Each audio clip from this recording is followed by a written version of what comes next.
페이스리프트를 거치고 그 중에서 새롭게 추가된 플러그인 하이브리드사입니다.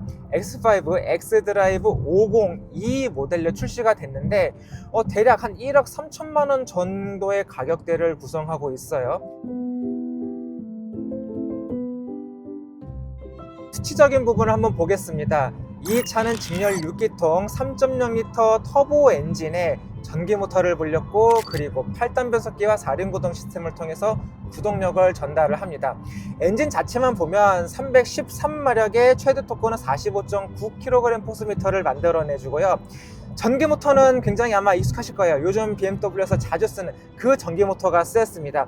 최고 출력은 197마력이고 최대 토크는 28.6kgm/M를 만들어내는데, 이 전기 모터는 5 시리즈의 플러그인 하이브리드 모델, 그리고 이제 X5의 플러그인 하이브리드 모델, 그리고 이제 최상급이라고 볼 수 있는 XM의 플러그인 하이브리드 모델, M5의 플러그인 하이브리드 모델에도 모두 다 쓰이는 모터라고 볼 수가 있어요.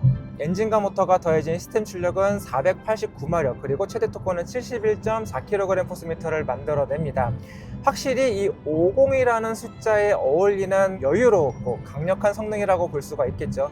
이게 실제로 운전을 해보면 굉장히 여유로우면서 힘찬 성능을 느낄 수가 있고, 그만큼 성능 부분에 대해서는 나무랄 게 없을 것 같고요. 그리고 전기 모터만으로도 2리터 가솔린 터보 엔진에 준하는 성능을 발휘해주고 있기 때문에 이 전기 모터만으로도 일상 주행은 충분히 가능합니다.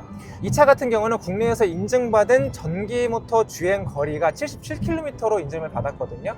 그런데 실질적으로 주행을 해보면 거의 한 80-90km는 충분히 주행할 수 있을 정도로 여유로운 주행거리도 함께 보여주고 있습니다. 단순히 앞으로만 빨리 간다고 좋은 차는 아니잖아요. 이 다이나믹한 성능을 함께 보여줄 필요가 있는데 최소한의 스포티함을 남겨놓고 있어요. 승차감은 부드럽습니다. 그리고 스티어링 인풋에 따라서 조금은 예전 같지 않다고 느낄 수는 있어요. 그런데 이 크고 무거운 한 덩치를 하는 거대한 덩어리의 SUV가 운전자가 원하는 대로, 그것도 느리지 않은 속도로, 빠른 속도로 돌아가는 환경에서도 굉장히 잘 따라와 줍니다. 이것이 바로 요즘의 BMW가 추구하는 다이내믹스예요. 운전자가 스티어링 휠을 조작을 해서 이 움직임을 만들어내려고 하면 다 따라와 줘요. 크고 무겁고 둔한 것 같지만 운전자가 원하는 그 움직임 자체를 하나도 불평 없이 그대로 따라와 준다는 것이 BMW가 추구하는 그 드라이빙의 매력입니다. 승차감 부분도 마찬가지입니다. 요즘 BMW 승차감 굉장히 부드럽고 고급스럽게 튜닝한 걸로 유명하잖아요. 그런데 그 와중에 조금씩 이 차체의 움직임을 제한하려고 하는 움직임을 느낄 수가 있습니다. 롤 같은 경우죠. 차체의 롤을 어느 정도는 허용하지만 그 이상은 허용하지 않기 위한 튜닝이 좀 돋보이거든요. 그 부분이 이런 승차감에서도 조금씩은 느껴집니다. 벤츠 같은 경우는 그런 부분을 최대한 없애려고 삭제시키기 위한 노력을 많이 했다고 볼 수가 있고, BMW 같은 경우는 그러한 성격을 조금이라도 남겨둔 것이죠. 단순히 출렁출렁거리고 이 서스펜션의 스트로크가 길고 짧고 그게 중요하지가 않다는 것이죠. 다만 플러그인 하이브리드 기술이 들어가게 되면 한 가지 좀 아쉬운 부분이 있습니다. 이것은 BMW 뿐만이 아니라 좀 다른 여러 가지 거의 모든 브랜드에서 공통적으로 나타나는 아쉬움이기도 한데, 이 변속기의 속도는 조금 타협을 했어요. 스포츠 모드로 두고 변속기도 S 모드로 둔 다음에 주행을 하게 되면 기본적으로는 좀 빠른 변속 감각을 보여주긴 하지만, 원래 여러분들께서 알고 계셨던 그 BMW 8단 자동 변속기가 빠른 반응은 만큼은 나오지가 않습니다. 아무래도 변속기는 엔진과 변속기 사이에 또 모터가 추가되다 보니까 그 부분에서 어느 정도 타협이 있을 수밖에 없는 것인데, 이 다이나믹한 변속 감각은 조금 양보를 하더라도 대신에 이제 연비 부분을 챙겼어요.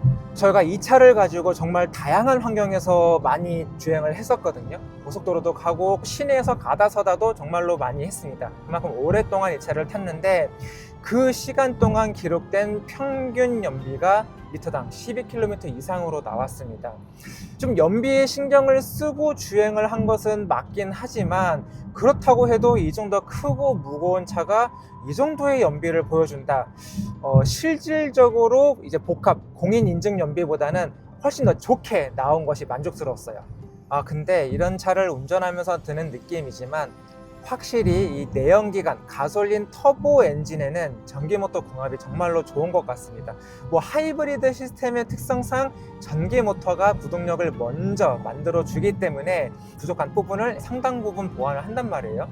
BMW의 하이브리드 시스템 같은 경우는 전기모터의 출력과 토크 자체가 워낙에 뛰어나기 때문에 엔진에서 만들어지는 이 터보렉을 그냥 무시하고 먼저 밀어붙일 정도로 그 감각이 상당히 좋습니다. 그만큼 이 가속 페달에서 느껴지는 리스폰스도 그만큼 더 뛰어난 거고요.